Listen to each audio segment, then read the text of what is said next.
Hello, everyone. Welcome to episode 10 of Priviso Live, your dose of insights and tips on all things information security, ICT legislation, and risk. Brought to you by Priviso Consulting. Hello, everyone. This is Stephen. This week's topic is your choice, Stephen, and what a dark subject it is. We've never really talked about risk management on the show, and P-Doom is a provocative and current topic, and it is about the biggest risk of all. Okay then, what is it? Simply stated, the probability of an AI apocalypse. It is a term coined initially in Silicon Valley to measure your personal belief that AI will harm the human race to some extent. You mean AI turning against humans and destroying us? In the most extreme form, yes. But you can't discuss this without examining what technology already does to us. Well, it improves our quality of life, but I know you mean something different. Yes, this thinking is not new. It has been expressed in philosophy and, of course, fiction. Philosophy? Really? Well, early in the last century, the philosopher Martin Heidegger warned about the dangers of becoming enslaved to technology and losing our capacity for critical thinking and independent judgment. Exactly what we discussed previously when talking about the post-truth era. Yes. 50 years later, Friedrich Kittler argued that media technologies are not neutral tools, but rather shape the discourses and ways of thinking of a particular era. And we won't mention Marshall McLuhan, but it's a similar idea. The way in which technology frames information influences how we react to it. Precisely. We will still discuss how AI can influence our perception of truth. But all of this describes how technology influences us today. P-Doom talks about a much more destructive effect on human society, which could mean everything from subjugation to the machine's will, as in the Matrix, for example, or society's obliteration by thinking machines. Okay, there's a lot to discuss here. I'm reminded of Isaac Asimov's 3 laws of robotics.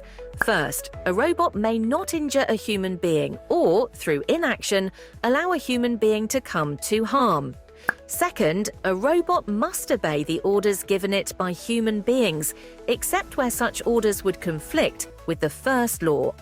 And finally, a robot must protect its own existence as long as such protection does not conflict with the first or second laws. Yes, he created the laws and then wrote books about how they could be subverted. I suppose his book Bicentennial Man is at the heart of the question where a robot acquires sentience. Yes, the idea that a computer can be self-aware, able to feel emotions like happiness, sadness, or pain, and to set and aspire to goals. Do you think we are there yet? I don't believe so, but how would we know? There is a test, called the Turing test, where computers are able to fool human beings into believing they are talking to a human. But is that evidence of sentience? It is evidence of a very sophisticated algorithm at least. But again, how can we know? Stephen, we will have to do a show on Alan Turing at some point. For listeners who don't know him, he managed to break the German Enigma codes, as shown in the film The Imitation Game. Already in the 1940s, he envisioned a future where machines could not only process information, but also understand and generate language, solve problems, and even develop consciousness. Well, let's start with the basics. How does AI actually work? AI, at its core, is about creating machines that can learn and make decisions. It's based on algorithms that allow computers to process information and recognize patterns. Think of it as training a child. You give it data, it learns from it, and eventually it can perform tasks independently. There are similarities to how the human brain works.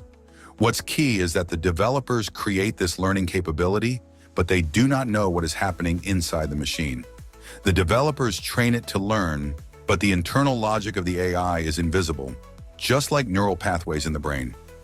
Generally, AI solutions are trained to address specific problems, but research is ongoing to develop advanced general intelligence, or AGI, AI that is as intelligent as a human, capable of reasoning, learning, and problem-solving across a wide range of tasks. We're not there yet, but we are approaching the point where computer processing power, will exceed that of the human brain. We should mention the work of the scientist Ray Kurzweil. Amongst other things, he predicts that the singularity will occur around 2045, when artificial intelligence will surpass human intelligence and trigger a period of rapid technological and societal change. He also envisions a future where humans and machines merge, leading to enhanced capabilities and potentially immortality. That's radical thinking, Stephen. How did we get to where we are today, with AI becoming so powerful? A big part of this is the rise of OpenAI. This company, founded by Elon Musk and Sam Altman, has been at the forefront of AI research.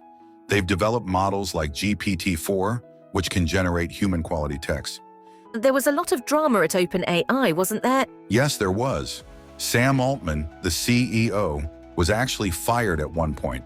This led to some researchers leaving OpenAI and forming a new company called Anthropic. It was a major shakeup in the AI world.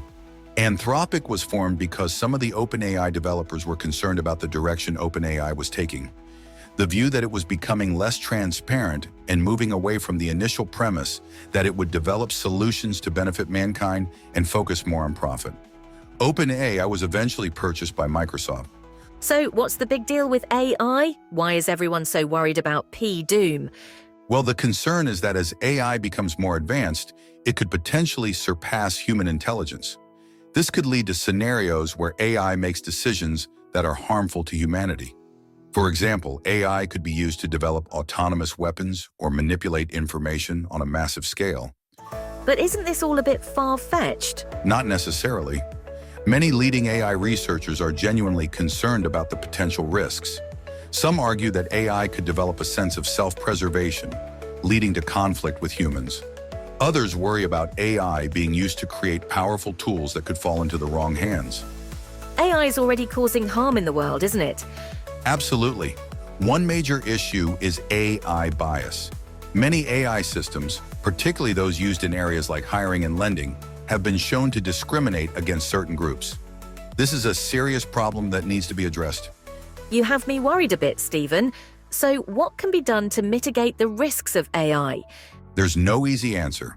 We need to develop strong regulations to govern AI development and use. We also need to invest in research to ensure that AI is developed responsibly. Ultimately, it's up to us as a society to decide how we want to use this powerful technology. So we measure the individual's view on whether AI will harm us using P-doom. Some people have gone public with their view. Elon Musk says it's 10 to 20%. Paul Cristiano from United States AI Safety Research estimates 50%. Jan Leike from Anthropic estimates 10 to 90%. Eliezer Yudkowsky from the Machine Intelligence Research Institute estimates 95% plus. Whatever the reality is, the development towards AGI continues. And a personal view, while nation-states think they can get a military advantage through the use of AI, it will only escalate. It's clear that the future of AI is uncertain, but it's important to have these conversations so that we can make informed decisions. That's all from Priviso Live for this week. Thank you for tuning in, and we hope you found this episode interesting. If you want to hear more of the same, don't forget to subscribe or like our channel to receive future episodes. You can find us on all major podcast channels, including Apple, Samsung, Spotify, iHeartRadio, and YouTube. As always, this is sponsored by Priviso Consulting, your partner when trust matters. Until next week, stay safe. And what is your P-doom?